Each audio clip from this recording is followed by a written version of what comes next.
నేను దేవులపల్లి అమర్. ప్రధానమంత్రి నరేంద్ర మోదీ ఎక్కడ ఎప్పుడు మాట్లాడినా చాలా ఉత్సాహంగా ఉంటారు. ఆయన చాలా ఉత్సాహంగా మాట్లాడతారు.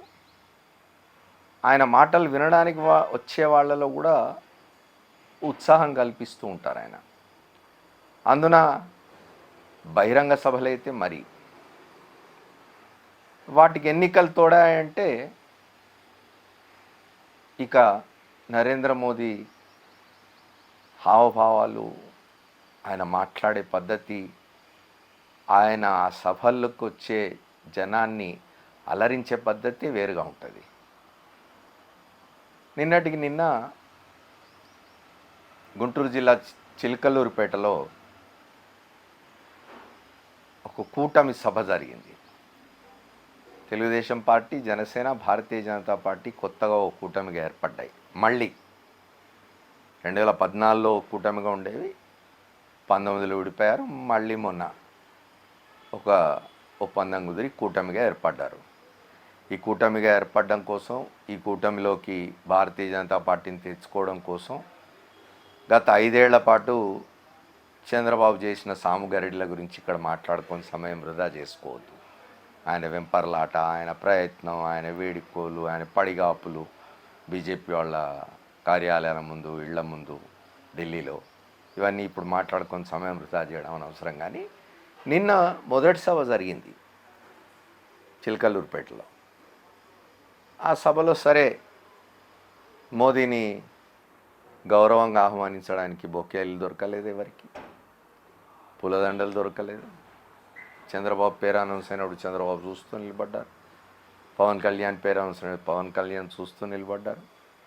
చివరికి భారతీయ జనతా పార్టీ రాష్ట్ర అధ్యక్షురాలు పురంధేశ్వరి మాత్రం తాను వెంట తెచ్చిన ఒక దేవుడి విగ్రహాన్ని మోదీ గారిని గౌరవిస్తూ ఆయనకు అందించడం జరిగింది తప్ప చాలా అయిష్టంగానో లేక అర్ధమనస్కులుగానో ఈ సభను నిర్వహించినట్టుగా కనిపిస్తుంది. ఎందుకంటే ఏర్పాట్లు కూడా చూసినాం. ఒక ప్రధానమంత్రి అడ్రస్ చేయబోయే సభలో మైకులు మాటి మాటికి ఆగిపోవడం అనేది. సరే, ఇప్పుడు తెలుగుదేశం వాళ్ళు మరి రాష్ట్ర ప్రభుత్వం మీద నెపం వేస్తారేమో అని, రాష్ట్ర ప్రభుత్వానికి సంబంధం లేని వ్యవహారం అది. అక్కడ మైకులు సిస్టమ్ సరిగ్గా లేకపోవడం అనేది, చివరికి ప్రధానమంత్రి మాట్లాడుతున్నప్పుడు కూడా పలుమార్లు మైకులు మొరాయించడం అనేది బహుశా దేశంలో ఎక్కడ జరిగి ఉండదు.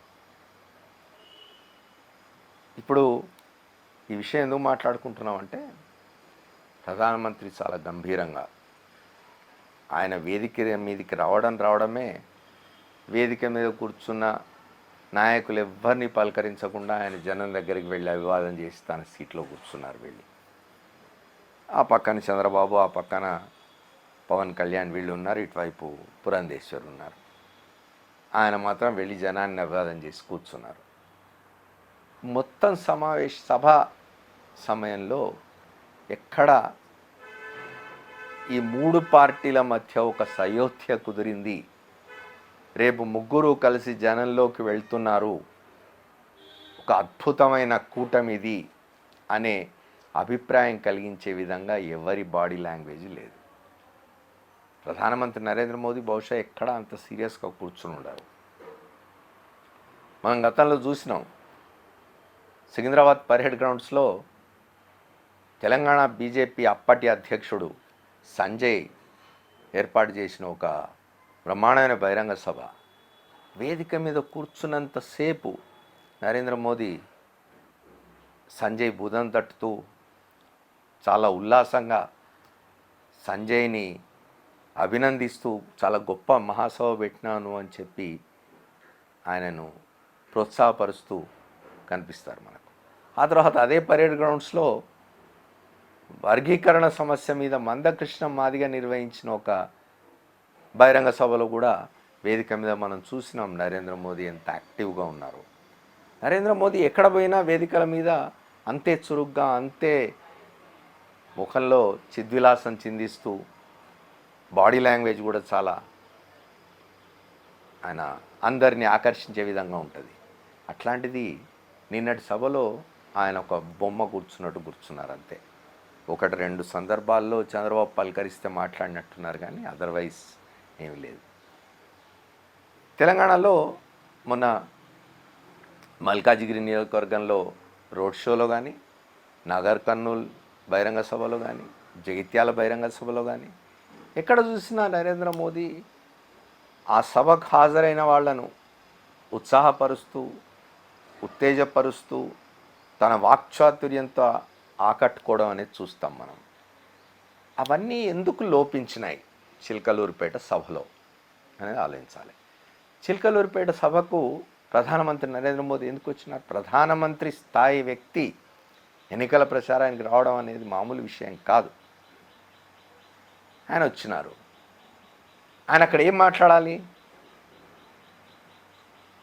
ఆ కూటమికి అనుకూలంగా, ఆ కూటమికి వ్యతిరేకంగా ఉన్న రాజకీయ పక్షాలను విమర్శించే విధంగా ఆయన ఉపన్యాసం ఉండాలి. ఆ కూటమిని వ్యతిరేకించే రాజకీయ పక్షం ఏది? వాళ్ళు అక్కడ వైఎస్ఆర్ కాంగ్రెస్ పార్టీ, అధికారంలోని వైఎస్ఆర్ కాంగ్రెస్ పార్టీ. అధికారంలో ఉన్న వైఎస్ఆర్ కాంగ్రెస్ పార్టీని, ఆ ప్రభుత్వాన్ని విమర్శించాలి. ఎందుకంటే గత 5 ఏళ్లుగా చంద్రబాబు నాయుడు, పవన్ కళ్యాణ్ చేస్తున్న పనదే. ఉన్నదానికి లేనిదానికి, మంచికి చెడుకు, అబద్ధాలు అసత్యాలు అన్నీ కలిపి రంగరించి రోజు పొద్దున్న లేస్తే అక్కడి ప్రభుత్వాన్ని, అక్కడి ముఖ్యమంత్రిని ఆడిపోసుకుంటూనే ఉన్నారు, చూస్తూనే ఉన్నాం.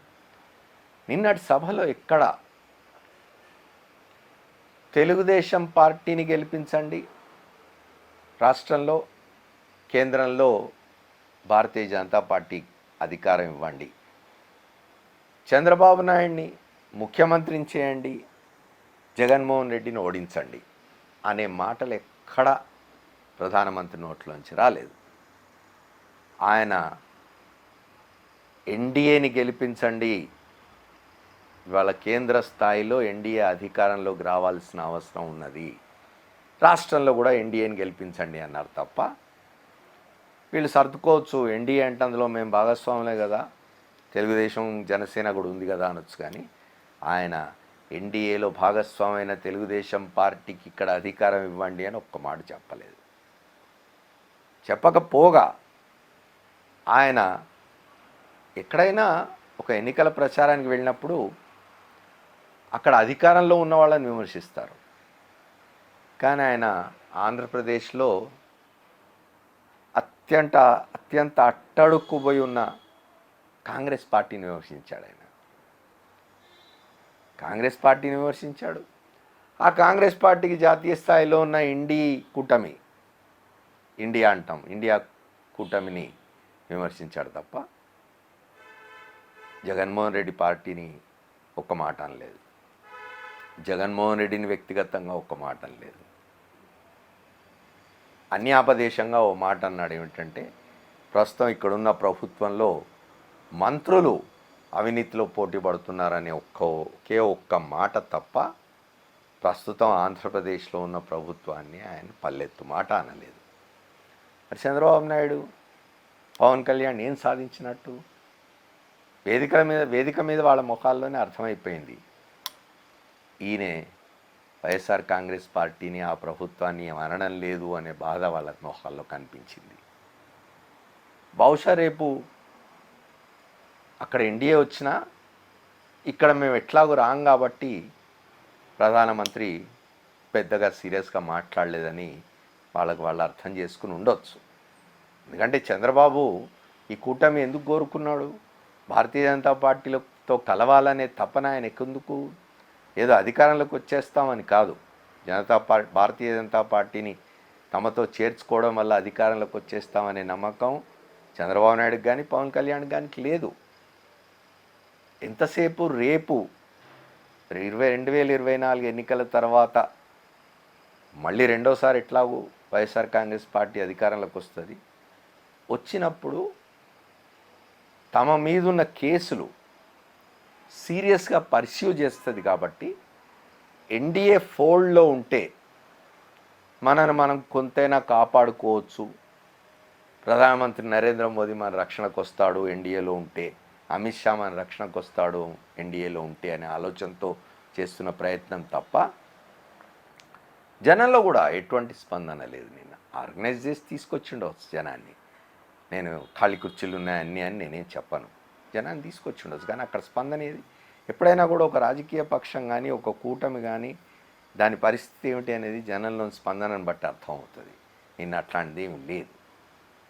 చంద్రబాబు నాయుడు ముఖ్యమంత్రి చేయమని కానీ జగన్మోహన్ రెడ్డిని దించేయమని కానీ ఎక్కడా ఏ సంకేతం ప్రధానమంత్రి ఇచ్చిన దాఖలాలే లేవు.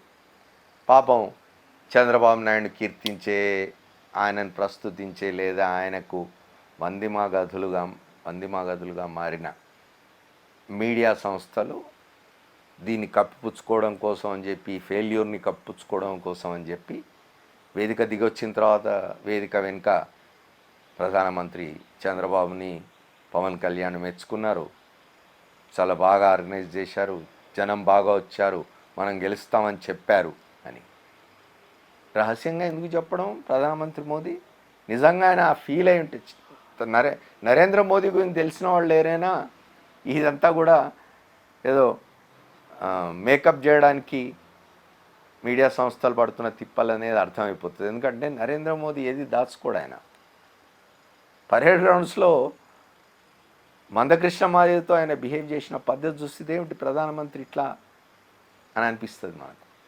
ఆయన ఏది దాచుకోడు.